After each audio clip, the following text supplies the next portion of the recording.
Imagine watching the World Cup on a screen that's bigger than most TVs without spending hundreds or even thousands of pounds. Hello viewers, welcome back to Aurzen Roku Tech. This is the new Aurzen D1R Roku Smart Projector. Now, most people know Roku for its streaming devices or streaming sticks. But what most people don't know is that they've launched this smart projector in the UK just in time for the Football World Cup.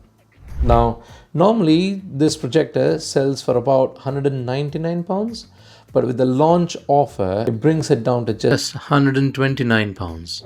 Out of the box, it promises full HD video resolution, Dolby audio, a built-in Roku TV services, and more importantly, it supports screen sizes of up to 150 inches. Sounds really solid on paper, isn't it? So, is this a bargain or just another cheap projector in the market? Let's find out. Out of the box, you get the projector itself. This is the Aurzen Roku TV powered smart projector. And it's not heavy, it's not bulky. I can lift it up with one hand, so it's pretty compact.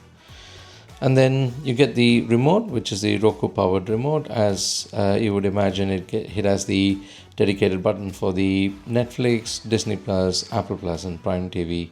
And on the sides, you get the volume up and down. And there is a dedicated button to mute and unmute the sound. Pretty sleek, pretty lightweight. Then you get the power cable to power on the projector.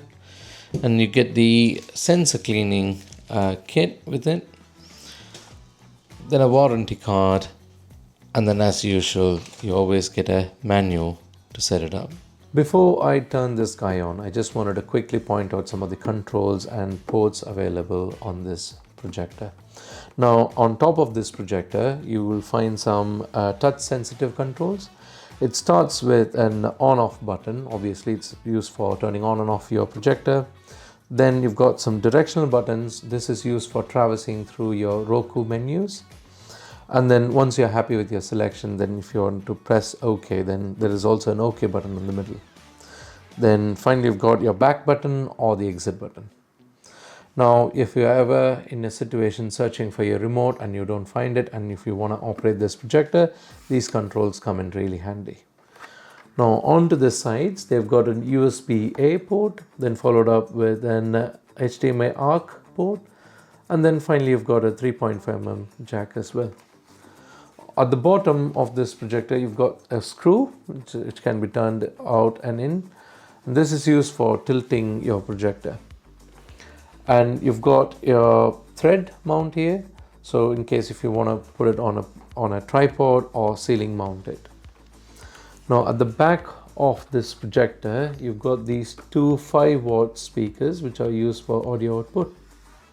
Overall, it looks really sturdy and it's not too heavy, and I can't wait to turn it on and project it onto my 80-inch screen and see how the picture quality looks like. I'll see you at the other end.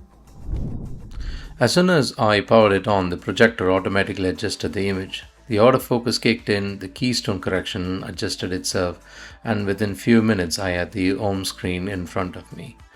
As you can see, there are a lot of apps pre-built, and some things like YouTube, Disney Plus, Prime TV, you name it, all the apps are already installed for you and it's pretty much ready to go. Let's look into the projector settings. You've got Start Autofocus and Start Keystone. Now what it means is if you're going to move this projector to a new room, you don't have to manually do it by yourself. You can use these two options to autofocus again.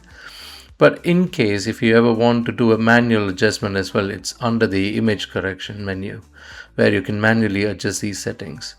Then you've got orientation, the way you mount it, you can select that particular option and the image adjusts itself. So it makes it very easy for the setup. You can also stream your contents from your Apple devices as it supports Apple AirPlay and HomeKit as well. Let's talk about picture quality. The projector has a native Full HD resolution support. The images look sharp enough for movies and YouTube videos. What you're seeing at the moment is an HDR footage from YouTube, and the colors look great straight out of the box. I also played some movie clips from the Netflix just to showcase the real world content. And again, it's not going to compete with the high-end home cinema projector, but I was pleasantly surprised with how good it looked on the larger screen. Now, there is one important thing to remember. This projector is rated at 280 ANSI lumens.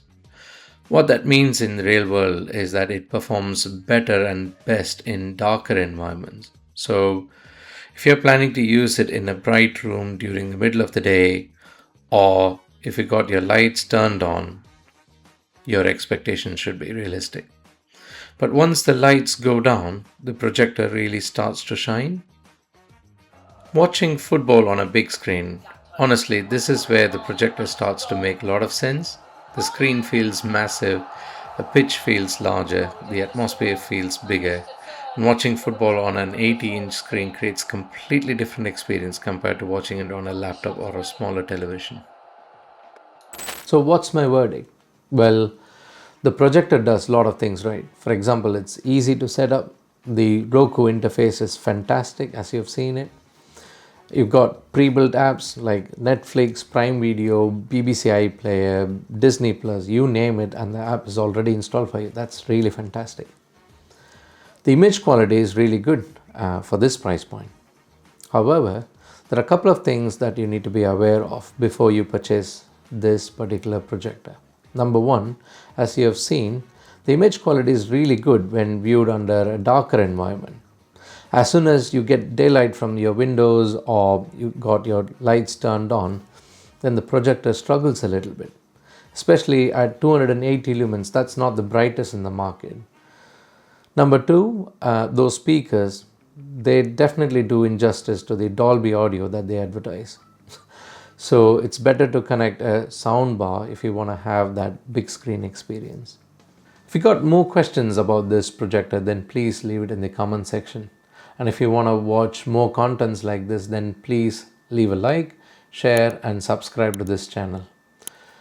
And thanks for watching. I'll see you in the next one.